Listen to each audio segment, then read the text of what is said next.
Good evening, everyone. Good evening, ma'am. Today, I'm going to take a PPT presentation on current challenges in industrial safety, where I have choose a current challenges that is mental health and well-being.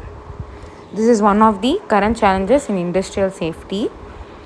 I'm Afroz Ashifa, and I'm final year biotech student.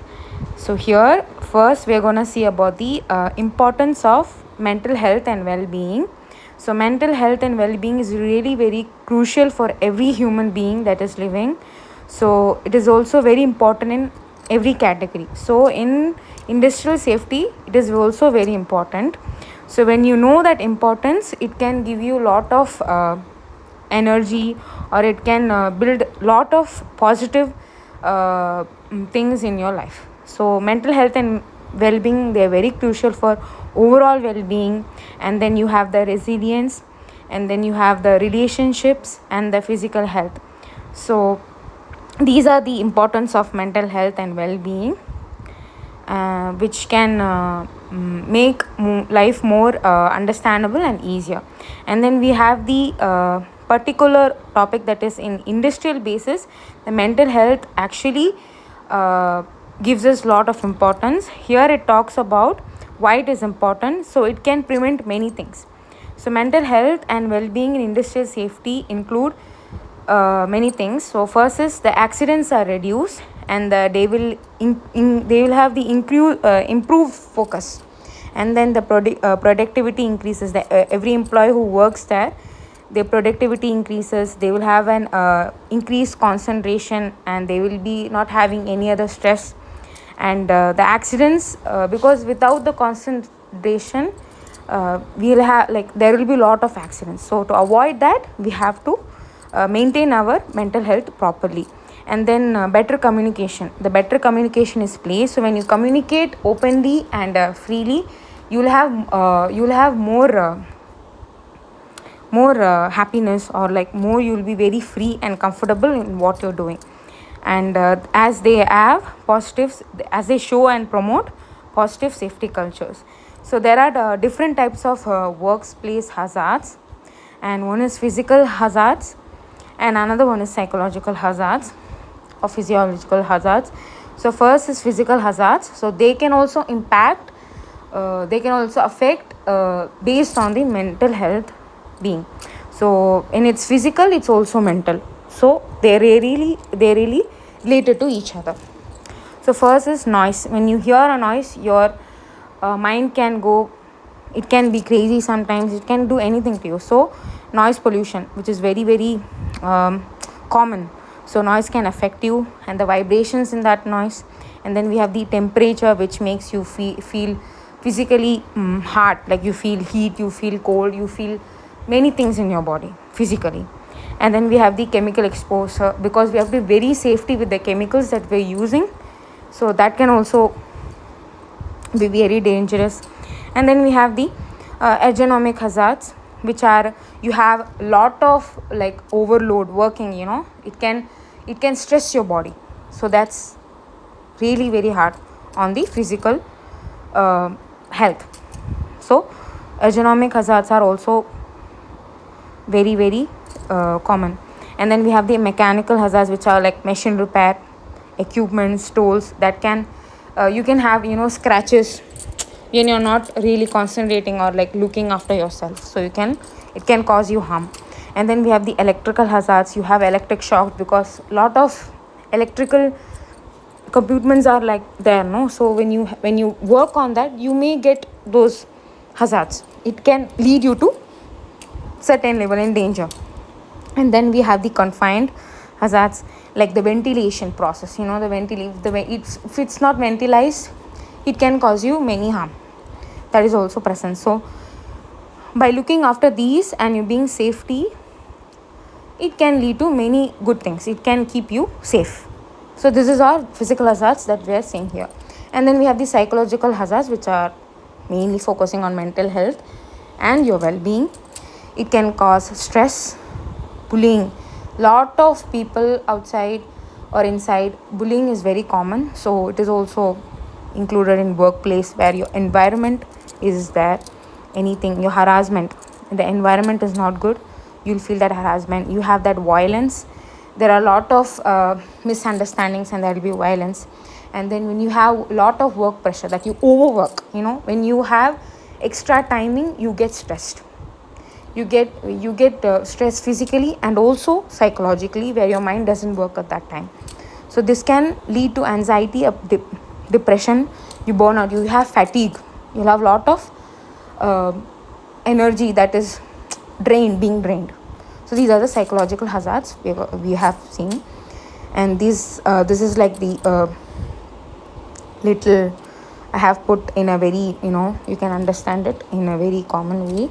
So protection from harm, there you have safety and the security. Opportunity for growth, we have learning, and then we have accomplishing it. And we have connection and community, belonging, and your social support that is around you. And then we have mattering at work, which is your dignity and what is the meaning and why are you working. And you have the work life harmony, where you have autonomy and the flexibility that you're getting adapted. So this is called worker voice and equity, where in working place you have to be having. And then why it is important to have good mental health at work? Because it reduces absenteeism and presentism, where you feel like free and being yourself. And then we have the employee engagement, where you have teamwork, and you have engagement in all those work that you're doing. And then it builds your skills, and you learn a lot of things every day in many ways. And then encourage open dialogue, which is communication, because communication is important in every aspect. When it comes to mental health, it can give you some clarity and many things. So most probably it is clarity, and you'll have better understanding. And then it has a greater image, where you have positive corporate image, where you can know one's you know how you are with people, and what is your opinion, which is correct, which is wrong. So it promotes that. It gives a positive image. You will be pessimistic according to it. So this is the importance of mental health at work. And then how do we improve, how to improve your mental health and well-being at particular place, that is in industrial safety. We have training and awareness is very important when it comes to mental health being, because when you give someone advice or tips, it can help them to guide within themselves. And then we have the supportive workplace, where you have supportive people, supportive things, and supportive everything that is supportive to you. You feel safety, you feel open and safety, you feel security in everything, which they can promote open discussion, and they reduce the stigma. And then employer assistance programs, they give counseling and support services. Counseling is very important for mental health, so that you can have better understanding and clarity, reduction of stress, and many other mental health problems. And then work life and balance, so you will be able to balance in work as well as your personal aspect. And then we have the stress management is very important in every aspect. So they give tips and resources according to how to manage your stress individually. So it can give you many ideas about it. So by doing this, or by prioritizing this, they can have a safer and healthier work environment. And now we have to know the most important thing, what are these, when you can know that your mental health needs and proper counseling or proper help, when you need a guide. So signs and symptoms of mental health issues: emotional symptom, behavioral symptoms, and then we have the physical, and then we have the conjugative. So emotional, when it comes to emotional, you feel lot of anxiety and excessive worry. You feel sad for no reason, you feel like everything is down. So that time you feel that emotionally, and then you have lot of mood swings. One time you're sad, one time you're angry, one time you're excited, one time you are really so much stress, you don't know for what reason. And then you have the irritability, you feel irritated all the time, and when you feel irritated you get angry. So you have lot of expressions, emotions going through at one time. So these are the emotional symptoms you feel. And then we have the behavioral. Emotional is you feel it inside your brain. Behavioral is you show it actions, like it shows outside by your behavior. So changes in appetite, you don't feel like sometimes you're very hungry, other time you're not at all hungry. And then you have your sleep patterns change, like you cannot sleep, you have insomnia, or you don't you sleep a lot. So you have sleep patterns which change every day and some days. So it can vary. Withdrawal, so withdrawal from social interactions, like you don't be like, you don't speak with everybody, you will be like solely isolated, you feel isolated and you want to isolate yourself from people. So that's like withdrawal, you don't want to do anything, you don't want to work, you don't want to talk. So you feel that those are the behavioral symptoms you will feel when you know mental health issue. So this is also in workplace. And then we have physical symptoms, you have a lot of headaches, you have stomach problems like indigestion or like stomach pains, and you feel that inside internally. And you have fatigue or low energy. Fatigue is like you feel always tired, and you'll have like low energy, you don't feel like working, you always want to rest. So that is what here. And then you have conjugative symptoms, you have difficulty concentrating or making decisions. So you cannot focus one time, you cannot even concentrate in one time. You'll have a lot of disturbances or like distractions. And then you have difficulty in making what you want for yourself, even for others. So you will have difficulty in making decisions.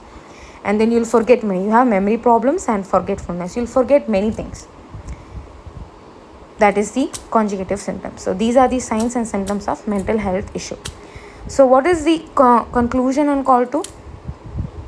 So we have to prioritize our mental health because it is very precious. It can give you it can reduce your stress, your anxiety, your depression. So it is making you safe from many bad decisions. So this is very important, because as much as the physical health is important, first the mental health should be cleared. So always prioritize your mental health, which is very important. It can give you many you can be optimistic, you can be doing anything to make your mental health in a good form. And then how to call to action, you have a call to action even for this. You have to prioritize mental health, which I told.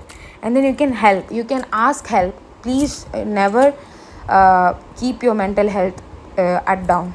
You can ask help, anyone who supports you, your loved ones, your friends, anybody.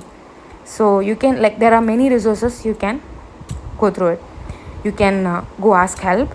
And then you have you have to create your own supportive culture, like foster openness, have some empathy, and you have to understand what is it.